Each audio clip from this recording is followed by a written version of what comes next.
Oh, Mr. Craig. Mr. Jason. I love how on Facebook now, the Book of Fosh. The Fosh, yeah. The Fosh book. Well, now I feel weird saying the Fosh book. But people write Mr. Craig and Mr. Jason. How funny is that? That is funny. Well, Mr. Jason, I heard we have a wonderful guest. Ooh, I want you to want me. Ooh, you know what? Need you. Well, no. That was the title, and it continues with no cheap trick, Mr. Craig. Predictability with Seth Preus. Buckle up, it's the Insurance Dudes Podcast. Boom! Boom. There we go. Well, Seth, how you doing, man? I'm doing great. How are you? Awesome. Well, welcome to the Insurance Dudes. It's great to have you. This is awesome. So for folks who, I almost jumped ahead, didn't I, Jason? Yes, you did. Shame on you. Shame on me. I had the flu last week, so I'm rusty. Seth, we ask everybody, what was their first concert that you ever went to? My first concert was Depeche Mode that I got to see at Red Rocks. Oh, Red Rocks. Yes. So that was awesome. And I heard that they may actually be shutting Red Rocks down from playing concerts in the future because the neighborhoods near there now are tired of the noise. Which is just, wow. That's a tragedy if that's true. It is, and like I'm a big Deadhead and love the Grateful Dead and the different iterations. They used to play at Red Rocks quite a bit, and now the newest iteration, Dead and Company, they're playing at Folsom Field. So oh, really? Seems like that's what's happening. Yeah, what a bummer. Yeah, that's crazy. Everybody's just a little too sensitive now. Apparently.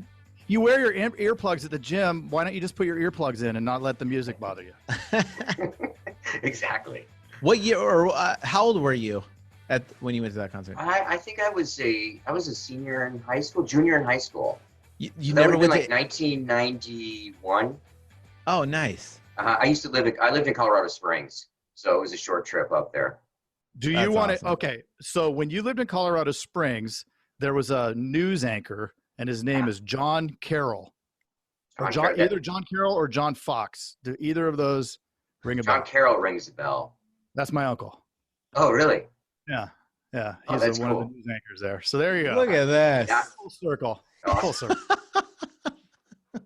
Big broadcasting. Nice fun facts. I love it. Isn't it Fun Fact Wednesday? It is Fun Fact Wednesday. Yeah. Well, so we love to bring agents on. And if you've listened to the podcast at all, then you've noticed that it's typically of one company, which we're not going to say any names about that company because we're not allowed to. But you're from State Farm, which is awesome. We can say other companies. Right. So tell us about your journey into becoming an agent. What's contributed to your success? And you're right up the street. You're in Gilbert. That's correct. Yeah, I'm down in Tucson. Oh, okay. All right. Yeah. Perfect. Yeah. So you're experiencing the wonderful weather that I am then too. Yes. Yeah. Well, Jason's in California. He's in California too. So, yeah. So I guess I started in my down the sales path when I was as young as 18, and I started working for my next door neighbor who sold Kirby vacuum cleaners. Ooh. So, yeah. So, and that was when I was living in Colorado Springs. So I would work in northern New Mexico, Taos, Espanola, Albuquerque, that area, knocking doors, selling Kirby's. And I did that through college. I actually quit college to sell Kirby's full time because I actually thought that was a good idea. So, yeah. So, yeah, I had all kinds of lessons to learn. So, but it was a great experience for me because it does definitely teach you the fundamentals of sales. I mean, it doesn't get much more fundamental than knocking on doors and trying to get somebody to buy a $2,000 vacuum. Right. So yeah, it was a crazy time. If my father's a Lutheran minister, had he known what those Kirby guys were dragging his son through in northern New Mexico, he never would have let me do that job. Right. I can tell you that. Frequent Oh, trips man. to the dog track. Yeah. Like and like in that sale, like they answer the door, they don't want to talk to you. You hand them something, right? Like the first thing you do is hand them something. Yep, that's and exactly then right. you get yourself in the door, and then all of a sudden it's 3 hours. Yep, and it's they're just like, incremental. "Oh, crap." Yeah. You convince them first that all you're doing is trying to meet your quota for doing presentations. So all they have to do is let you in for 10 minutes, and then you'll get paid $10 and you can go on your way. Well, once you're in, you're in.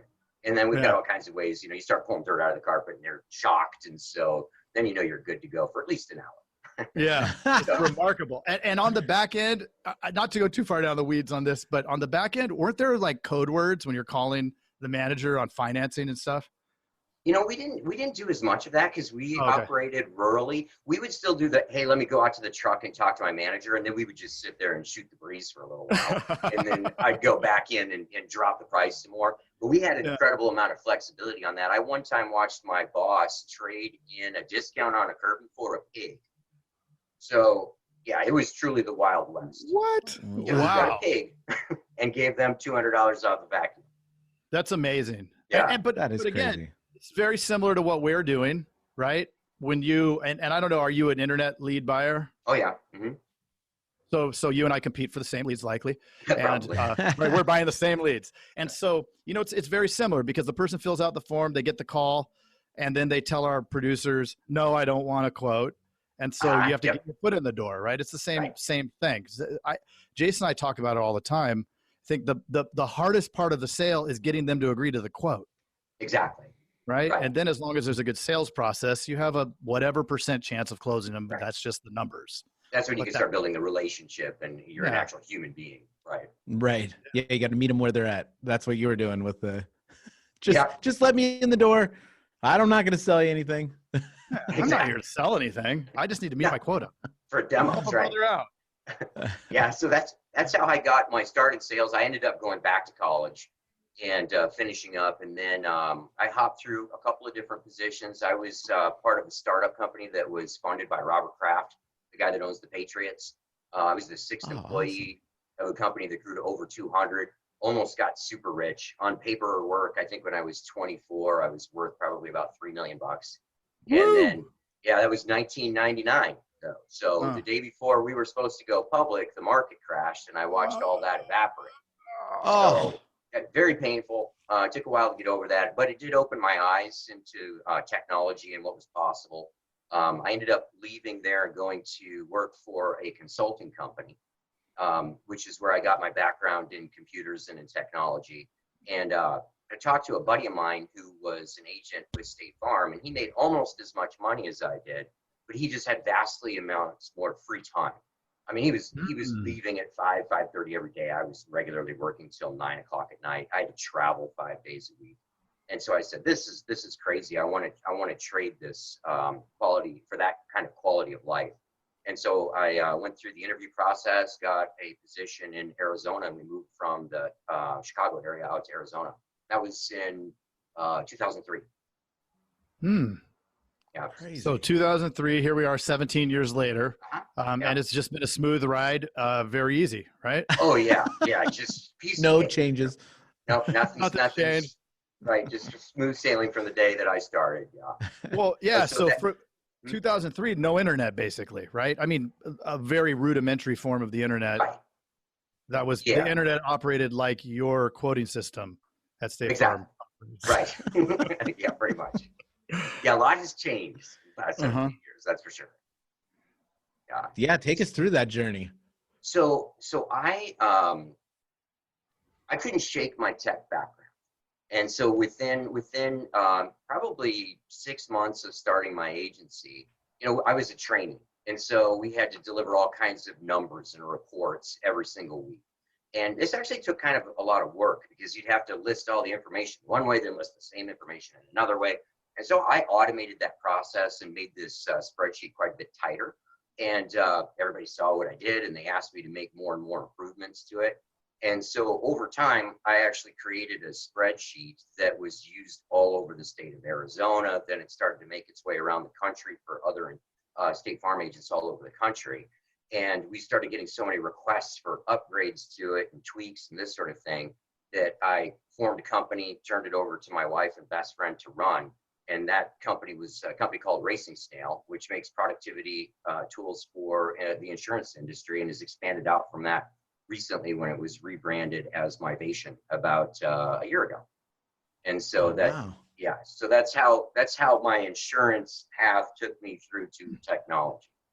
Were you at it's a company I can't mention, but there's a conference called the Mega Conference.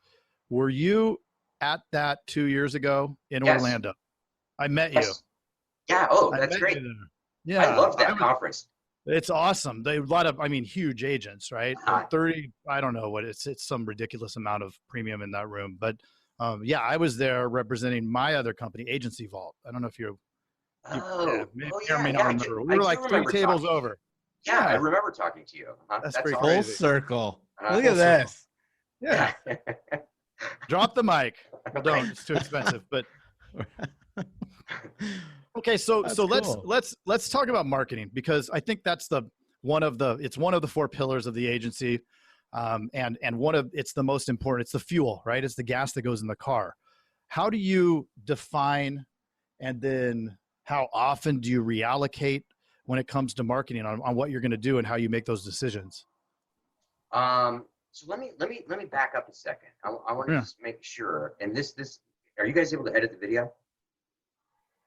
Not really. No. Okay. No, that's okay. I just want to know what I'm getting into before I say anything. Yeah.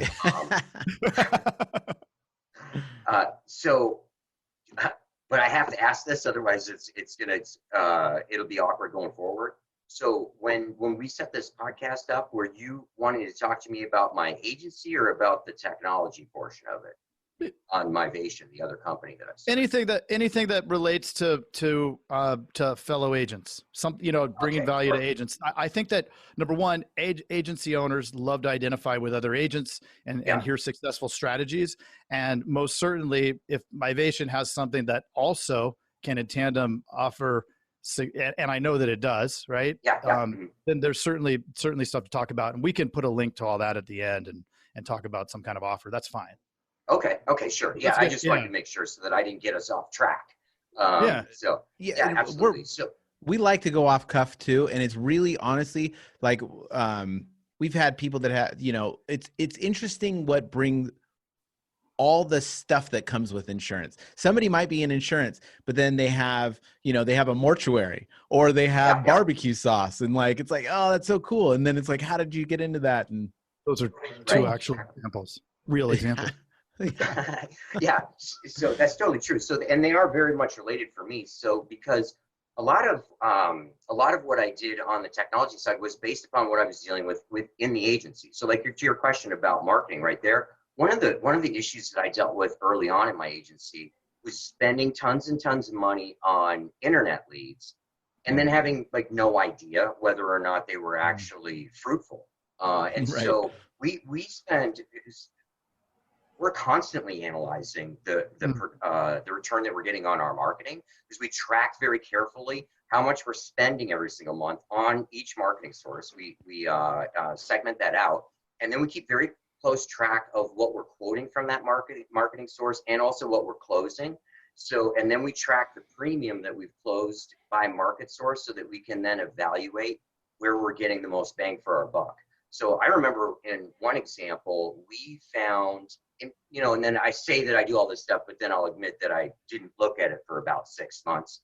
So when I sat down and looked at the last 6 months on a particular marketing campaign, I discovered I had a 0 return on one of my internet lead sources, whereas another one at that time, I was actually in the black. And I mean, being in the black upfront on a marketing source of any sort, you should spend as much money as you possibly can on that. Right. Have any left. And so that was a great example of how I'm constantly examining where I'm making my money and where I'm not, so that I can reallocate funds. So that's constant. I think, Seth, that you have a really that's an important point. 6 months, you may beat yourself up that you went that long, but at the same time, I think everybody here knows that on the other end of the spectrum, a lot of agents that we talk to will spend a little bit, and a week goes by and they're like, oh, I got to pull the plug. Nothing's happening. And it's like, you can't make a good, sound business decision, for a few months at least. And 6 months is great data. Like when I started buying, I've been doing this a long time, but not with internet leads. And anytime I did this the 1 week and then, oh, this doesn't work. Right.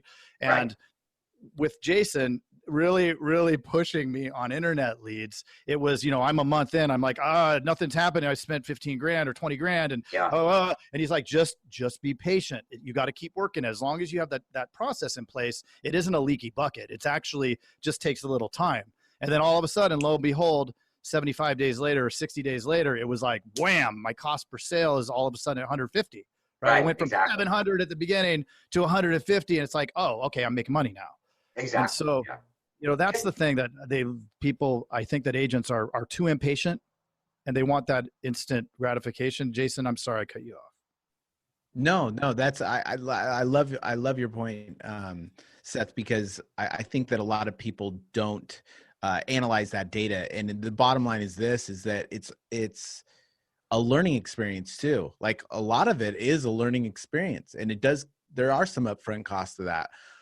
But when you figure out the mechanics of it, you can quantify exactly how to make this thing work. And absolutely. And there are things that work better for different agents based on the agent's personality and the makeup of the staff in their office. There's some agencies that do really well with in-person events where they set up the tables and giveaways and that sort of thing. There are other agencies that don't feel comfortable in that environment. And so it's a matter of figuring out what works for you. But once you figure out what works for you, then you got to make sure that you continue to dedicate resources to that. Because we'll often look backward and say, I had such a good summer, 2 years ago. What is it that, why is it that I'm struggling so much now? Well, almost 100% of the time, it's because you're not doing the same things that you did summers ago. So it's very important that you actually keep track of what you're doing so that if you get off track, you know how you can get back on and get those same kind of numbers. Because it is a relatively predictable business. If you do the same things in the same way, over time, you're going to get a lot of the same results. Yep. And we'll win. I keep doing it, Jason. I'm sorry. No, it's good. We'll win, and then we're like, oh, we're winning, and then we forget why we're winning, so we stop doing that thing that we're winning. Then it goes in the tank, and then it's like, well, what was I doing, man? Nothing's changed, but it's like, well, you stopped doing the thing you were doing. Right, exactly. And you're so right. If you can look at in February of 2019, we crushed it. What were we doing? And you see, we had EverQuote. Ding. We had, this other lead vendor. We had this other lead vendor, whatever. And all of a sudden, you're able to go back and say, oh, well, I need to do that. And then you could even go further, right? Get even nerdier and say, how long did it take from my spend when I started with EverQuote to get to when I was getting results? Okay, I know I need to wait 60 days. I'm good, right? Exactly. I can calm down.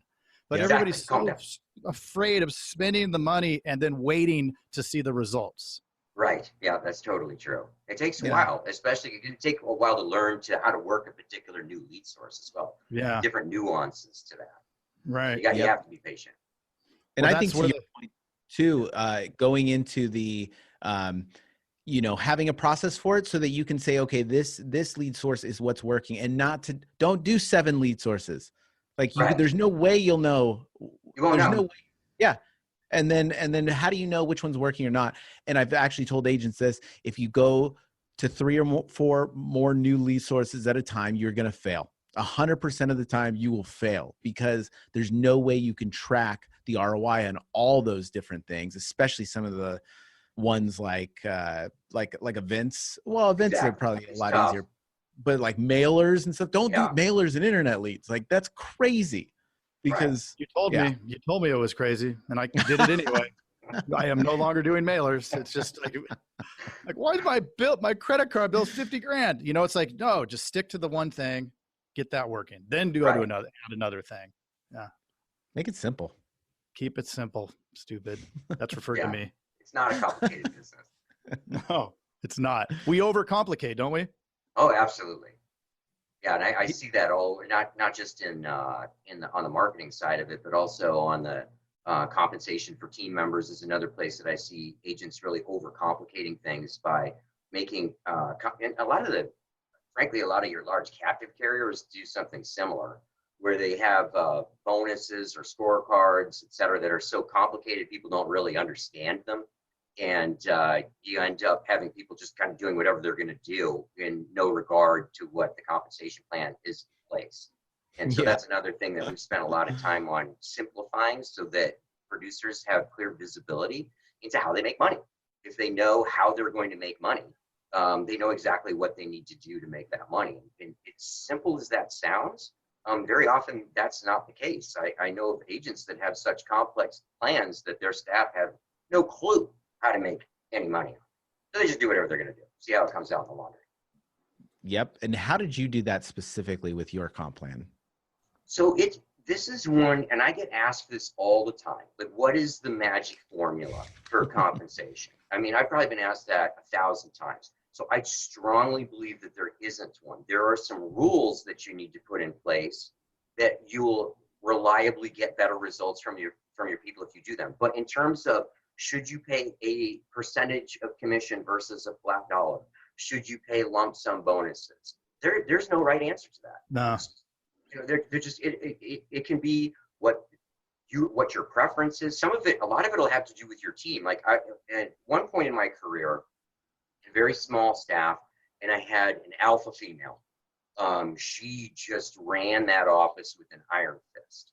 She was so competitive that she would crush everyone around her in her pursuit of sales. Well, okay, I love it if they're selling more because it's more for the agency, but I don't want person A selling the policy that person B would have sold. Okay, that doesn't help me. So in that case, I set up a compensation plan that was based entirely on group performance. So I gave her some additional thresholds because she was the top dog in the office and running it.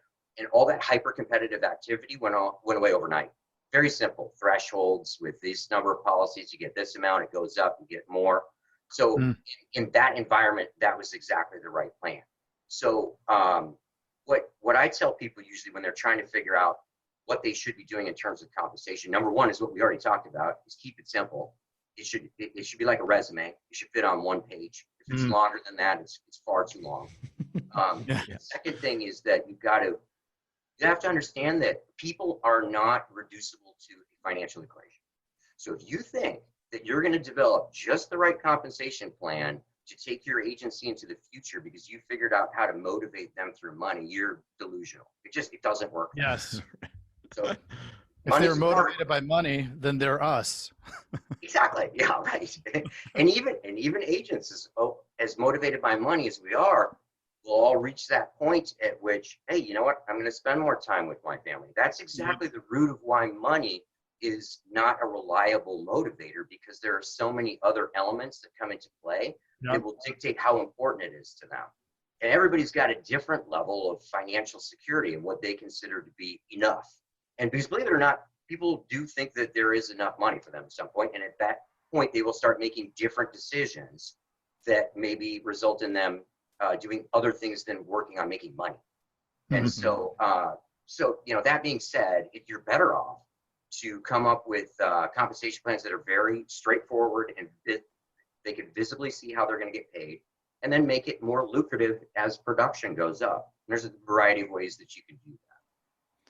I have a question. Have you noticed that with the younger generation, I know everybody has so much bad stuff to say about millennials and stuff, but have you noticed that maybe the monetary compensation is a little less motivating to them, and maybe some more of those time off, flexibility, like those can be a bigger motivating factor? Have you seen a difference? Yeah, it's funny with millennials because I've seen it both ways.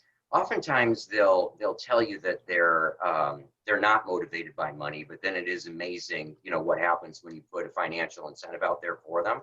I can tell you that one of the ways that millennials are much different than the previous generations is that they value life experiences more than the generation before them. They are more willing to give up money for experiences. one of my millennial cousins, I'm the oldest of 51 cousins, and one of them, one of the younger ones, solidly 51? 51? Yeah. 51. Dang. So I They have, need to have a party at Area 51. right. Yeah. One of my youngest cousin is just finished high school. So yeah. Well, So I you're get not to see a day over 5 years from high school. Oh, right. But it's interesting watching, my cousins make different decisions that I would have made when I was their age. I mean, one of my cousins found a job where she's able to work remotely and then spends a lot of her time traveling to different parts of the country and even the world so that she can experience those places while working. So she's, made a very calculated decision to have a particular kind of job, to have that freedom. So that's one of the ways that I've seen that millennials are motivated differently. Another one, and this one gets kind of touchy-feely, and it's that they tend to be more motivated by what we call purpose, which is an intrinsic motivator that people want to believe that they're a part of something larger than themselves. So it's not all just about me. I personally think that this has a lot to do with their exposure to social media growing up. There's this concept of being woke and socially aware, et cetera. They were much more socially aware at a young age than people our age were. So that they come into the working world wanting to have a feeling of purpose, that what they're doing matters. And the insurance industry is a place where we really shouldn't have a problem providing that at all, given what we do in this industry. But it's interesting because we seem to have trouble making that pitch to millennials, because most millennials won't even consider the insurance industry. I think it's like 4% or something have even considered going into the insurance industry. When asked why they're not interested in it, the top response is that they have no interest in being associated with selling insurance. And it's like we're some kind of dirty business here. I mean, it's not like we're selling babies on the internet here. I mean, we're helping people that sounds so trite to just say helping, but you think about what insurance does is that we provide protection to people from absolute ruin after some of the worst experiences that they can have in their lives. Yep. That's not purpose. I have no idea what is. Sure. And so, so you have the marketing teams for these large insurance companies spend a lot of time writing commercials that show that kind of impact. But for whatever reason, that same message isn't making it to candidates when we're trying to recruit candidates into the insurance industry. So this is something that people should be very aware of, is that there's that strong desire for purpose. We can provide that. And we just talked about the other thing that they like so much of this ability to have experiences. Well, what better industry than the insurance industry, where you can control so much of your time? Yeah. Well, I think one of the problems is that the insurance business as a whole is treated as such a commodity that we're trying to save people money on. And, Exactly. And it's and that's. Well, and agents or potential candidates to become part of this workforce, they are consumers first, right? Everybody has to have it. So since 16, they've been a consumer, and they've been served the message by the biggest spenders of marketing. And we know their names without saying them. But one is a reptile and one is a lady with an apron, and they spend billions, right? I think that State Farm may be number 3 on spend, but I mean, those other two are probably quadruple the spend of State Farm. And so, very much, like you say, with a message of reducing your costs. Right. Yeah. All about cost. Right. Now, one of them has now flipped their message a little bit. I don't know if you saw that, saying that they're your advisor for years and years and years. It's kind of interesting. Right. They're changing their message now that they bought market share, but we'll see what that does to pricing. They've been running at not the best combined ratio for a long time. It's possible that maybe the bargain rates aren't going to be there forever. Right. Well, yeah, and it's a shame that it's been reduced to that, because when you think about how important it is, and I explained to my staff that one of the things about learning the insurance industry is that there is literally no mistake that you can make that can't have catastrophic consequences for somebody. So never pretend that you know something. If you don't know the answer, then tell the client that you'll call them back, because it's so critical that we get their coverage exactly right. And the idea that something that's so important can be reduced to price, or that people just get on the internet and do it themselves. You know, that as we require our people to have insurance licenses, and yet we let the general public simply go on a computer and choose what kind of coverage they want. That's never made any sense to me on how those two things are true at the same time. Right. Yep. If you could stack the coverages, like state minimum coverages next to the average cost of a hospital night stay, it's Right. like, look, I mean, my kids were in a head-on. My son was overnight at the hospital. It was 50 grand. Oh gosh. Right. And I mean, if they had state minimum, that's 15 right there, Right. 35,000. Where's the 35,000 come from? Right. Right. From your paycheck. That's insane. They don't know that. Right. And Yeah. so yeah, it's nuts. And that was almost 3 years ago. Still nothing, still in litigation. Oh wow. Right. Yeah, that's just a nightmare. Because it's less expensive for them to pay attorneys than it is to cough up the extra 35,000. Right. Unless they lose, which they're gonna lose. Yeah, it's a shame. I mean, what we do in our profession is extremely important to people, to get them through situations like that can weigh on their mind and just crush their spirits for, like you're saying, for years. And so, you know, that's something that I believe, need to do a better job in the industry of conveying to new recruits, that's the value that we bring. We're not just saving people money. That's not what it's about. It's about actually protecting them. Mm-hmm. Nice. What other, I mean, so that's one big question that a lot of people ask you. What else are you hearing from agents that you seem to repeat yourself about that's a big message that you'd want to spread? I think a lot of it comes back to this idea on how do you motivate people? I mean, that's the most common question that I'm asked. And my response to that is extremely unsatisfying, because you can't motivate anybody.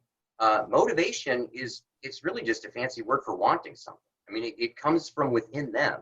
You can't make them want something. So what you can do is you can try to figure out ways that you can trigger their own innate motivations. And so money is one of the ways that you can do that, because most people want to have some kind of financial security. But there's a whole host of other ways that you can get people to want to do more. Just to give you a couple of examples, people like to be trusted. You know, that's an intrinsic motivator, that you want to be trusted. Frankly, we call this accountability. And accountability is often used that we bludgeon people with, hold them accountable. That's what we always say, hold them accountable. I don't look at it that way. Accountability, true accountability, is when a person says, hey, I do what I said I'm going to do. I'm reliable. So when you're working with your staff and you're talking about motivating them, if you could set targets for them, that's perfectly appropriate, but you need to understand what you're doing when you set a target. You're saying, I expect you to hit this. If you work collaboratively with them and say, what do you think you can hit? What do you want to hit? What's your goal? And they make a commitment to that goal. Now they're saying, this is what I'm going to do. Okay, that's accountability. They now want to do that because they want to live up to what they said they're going to do. So you're not motivating them at that point. They're motivating themselves. They already have that motivation that they want to do what they said they're going to do. So I stress that you need to work on these intrinsic motivators and make sure that those are possible in your office, that it's possible for you to capitalize on them. Team-based activities and compensation plans are another great way that you can drive the quote-unquote motivation of your team. That's because people want to not just belong to a group, but they want to matter to the group. If people depend on them, they don't want to let the team down. I mean, like even me, I'm a terrible golfer. But if you put me on on one of these golf things where you play the best ball, I'm out there trying my hardest because I want at least one of my strokes to count. Normally I don't care at all if I lose. But when there's other people involved, people will pick up their game. And so those are some various ways that you can get people to want to do more that are far more effective than simply dangling money or trying to come up with these sophisticated compensation plans. They don't necessarily cost you anything either. So, I mean, these are free methods that you can use to get better production. So that's a lot of what we spend our time on is working with these intrinsic motivators. I love that. We've heard that a lot too, with a few people that work with millennials Yeah. per se, but I think that it's so crazy that we've kind of gotten out of this culture of, businesses tell their employees what to do, and now it's like we're looking deeper into that, and people do want other things than just the monetary. I think a lot of agents are kind of stuck in the past where it's like, hey, I pay them, they got to show up and do this work. Right. Yeah, but they don't have to show up and work for you. Right. So, so you want to have more there. And the critical thing is I went through an evolution in my own agency, which is telling them what to do, like getting them to do what I want them to do. And so that's what I think that the way that the industry operates typically today is, how do I get them to do what I want them to do? And I've worked on changing that paradigm to, how do I get them to want to do what I want them to do? And so that's a very different thing. And so there's various methods that you can use, but a big part of it, I can tell you one of the simplest parts about it that most agencies and insurance companies themselves do a poor job of is communicating information. So when you're talking about millennials are used to instant feedback. I mean, they put something on social media and they're getting responses to that in seconds.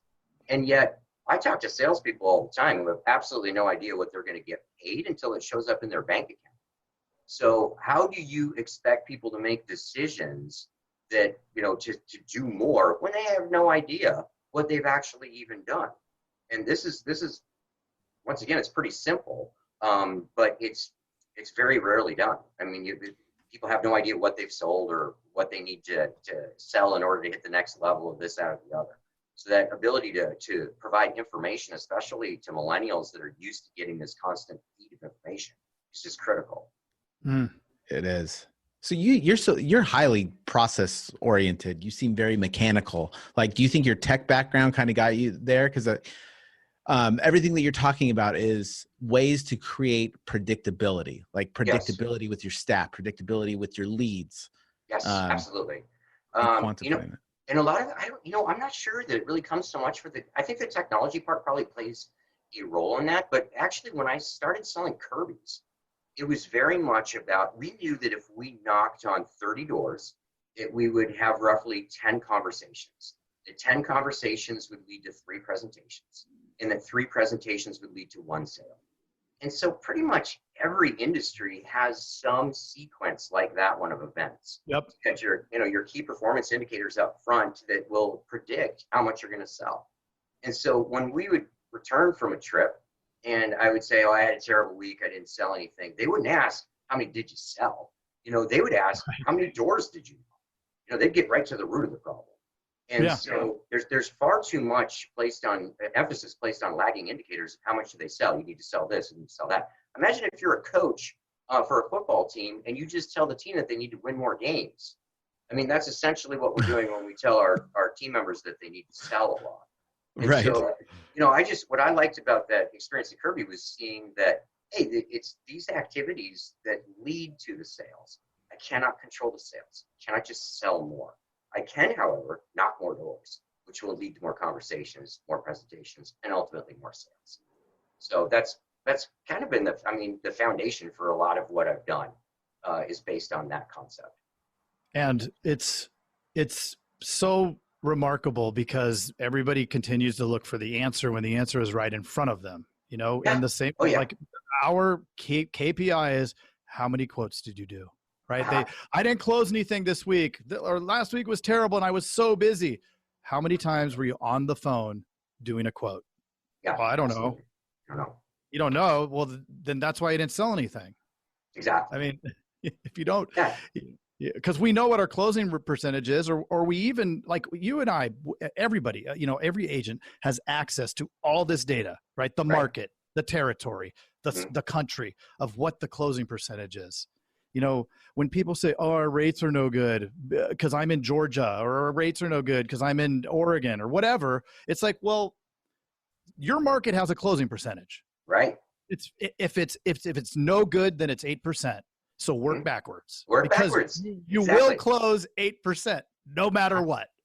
And so if you're good, you'll close 12% because you're going to close within the first standard deviation up from the average, right? I mean, it's just common sense.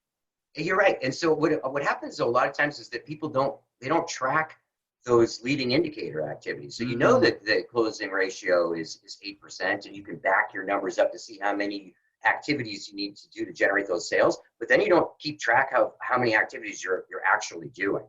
And so, it's like running a race where you can't see the people next to you. Should you run faster? I mean, if so, how much faster? Right. You need to know where you are. Or they get backwards and they're like, oh, I need to make 600 dials. Forget it. I'm done. Right? Like, it's not doable. It's like, no, it is doable. Figure out how to make 600 dials. Right? Do you need to hire somebody, outsource some telemarketers? Do you need to get more people in the office? What do you need to do? But if the number dictates you need to make 600 dials because you know what your contact percentage, you know all these things, make 600 dials. That's exactly right. Either that or revise your goals. Or leave. That's what you know it's going to take. So, but you got to face that.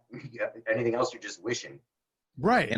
And I think that's, I think that's the big issue here is you had a ton of agents that are stressed out because of these goals. I can't sell. It's like, okay, then you're hoping.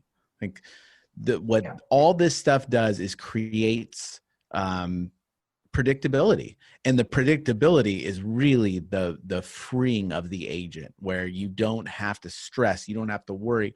Yeah, your sales are going to fluctuate based on those KPIs, and you make tweaks here and there, and that's what you should be doing and focused on. But like when I got in this, that my first year was a nightmare. It was a nightmare because I just didn't get it. Like I was like, I can't sell anything. Like I can't figure it out, and I was so stressed out, and I spent a lot of time and eventually a lot of money trying to figure that out. How do I create that dependability? And everybody's like, I'm not going to spend money on leads and all this other stuff that I'm doing. And it's like, I'm trying to create, like, you're trying to be stress-free and I am.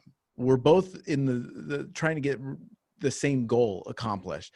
My way is that it's going to pay off for the rest of my career, in the sense where I like the predictability is what sets you free, I feel. Oh yeah. And gives you leverage. You get business leverage with your time, right? It should be able to be a machine that you don't need to be there. Right. If you don't need to be. I mean, if you want to be there and you want to do reviews or whatever, great. That's awesome. Do them. But you should be able to step away. Otherwise, you're a business operator, right? And operators get tired. You're going to burn out. That's exactly right. Yeah. You replicate your skills among your team members. And then that's leverage. I mean, you can look at it as that maybe you're no longer doing it, but instead you've got 5, 10, 15 others who are doing it instead of just you doing it, which provides more value. Yeah. Remember back Bobby Stocks, Jason, when we interviewed Bobby Stocks, he's like, look, I'm not the smartest guy in the room. I've hired, especially for the things I don't like to do. Like I don't like to do HR. I better get somebody that's really good at HR and pay them well so they stay, because then I don't need to deal with it, right? And market, if you don't want to do marketing, fine. Get somebody that's really smart at marketing, and they're going to pay for themselves. Yeah. And you trying to do it yourself is like owning a Lamborghini and trying to be the mechanic. Right. Like you cannot do it. You're not going to save yourself money by doing the oil change, right? You'll never be able to drive the car. Right. You're going to destroy it. So let's get real here. Yep. Yeah, totally agree. Seth, what are some things that you're excited about within the industry, within your own agency, maybe with the tech side of it? So I'm getting more and more excited as companies are getting better and better at providing data down to the agency level. And so, because oftentimes the carriers, large captive companies, et cetera, they have boatloads and boatloads of information from which to make decisions, but it's often not passed down to the producer level. I mean, in our analysis, at least 88%, if not more, of policies sold are by the sub-producers, not by whoever's running the agency. And so as more and more companies are getting data down to that level that can be manipulated by agencies to make good decisions, I think that's a huge deal. Because, like, for instance, on the closing ratio that we talked about earlier, I think most companies have a pretty good idea of what their closing ratio is for auto insurance. Maybe they do for fire. But when it starts getting to life insurance and health insurance, like I know in my particular network, nobody has any idea what their closing ratio on life insurance is. And so because they don't have the tools in place to be able to track the quote versus the policy that was actually issued. And so running those numbers back, if you don't have that closing ratio, how do you do everything that we just talked about? And so as companies are getting better and better at getting this data pushed down and having more real-time information integrated all the way down, that just lends itself to all kinds of incredible opportunities. So that's probably one of the things that gets me the most excited. That's awesome. What would your number one piece of advice that you would give another agent out there that might be struggling, or maybe the best piece of information another agent gave you? Yeah, that one's easy for me because I still think about it quite a bit. And he basically was the same guy that was responsible for me getting into insurance. And he told me, he said, you're going to get to the point, I guarantee this, where you're going to want to quit, where it's too much. You're going to get negative. You're going to feel like, you know what, I'm not cut out for this and I'm going to go do something else. When you get to that point, I want you to call me. And I did. I got to that point. I wanted to quit. I'd already started looking for other jobs and started applying. And I called him up and he talked me down and said, hey, I was there too. Why do you think I told you this? You know, it's a matter of holding on, assuming that you are doing, because this can happen to people who aren't necessarily failing. It's just that starting a new business is difficult and it wears you down after a while. Now, you're not as good at it. You don't quite know what you're doing and you're running through money. Your spouse starts getting upset because you're gone all the time. And at some point, you're going to get to a place where it just seems easier to go do something else. And that's such a critical point. And so that's what I would tell them. When you get to that point, call them. So before we wrap, I'd like you to just walk somebody through.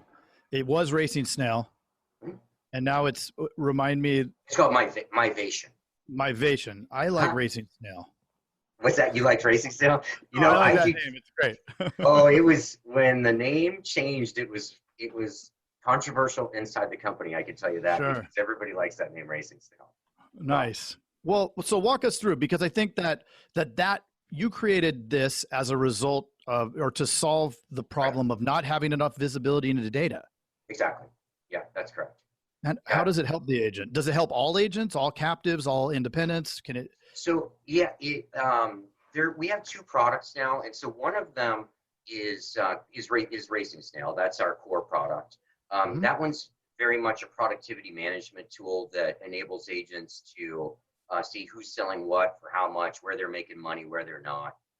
You can also do daily activity plans. When I was talking about those elements that are associated with higher production, the biggest contributor to higher production are daily activity plans, believe it or not, because it's a matter of making sure that you're doing business building activities every single day that you need to. That particular application right now is works really well for captive agencies and is being reconstructed for release later this year for the independent side of the business. But it works very, very well right now for captive agencies. We have like 33,000 users or something like that on it. Oh, wow. The other product is called Leaderboard Legends, and that's a gamification application that enables you to run competitions based on any metric that can be tracked. And so that one is completely agnostic. In fact, we're dealing with companies that aren't even in the insurance or financial services world. That tool is really cool because you can have competitions between team members in your agency. You could have your agency compete with another agency. You could have individuals inside your agency compete with individuals from another agency. It flashes on the screen with updates, and it provides a lot of fun while keeping people focused on those activities that are going to drive the business. So that one is ready to go for any type of insurance or financial services business.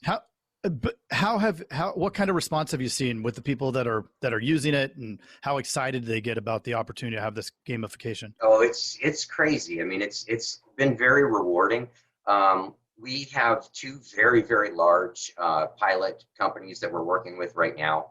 The first company had dictated that, or they had determined that if they could get a 5% lift in activities from using the product, they would consider that a home run.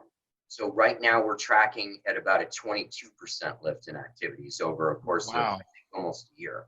And so we're talking about a 400% greater lift than they were defining as a home run.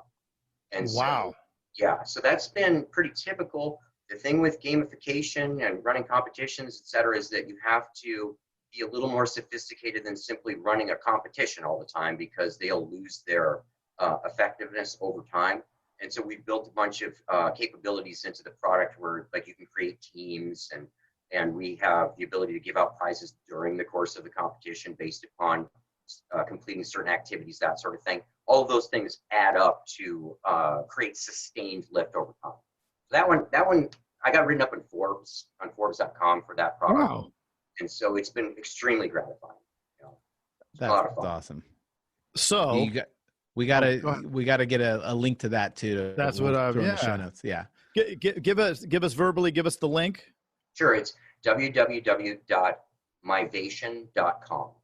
How do you spell Motivation? It's M as in mouse, I, V as in Victor, A, T as in Tom, I, O, N as in Nancy. Motivation.com. And then your cell phone?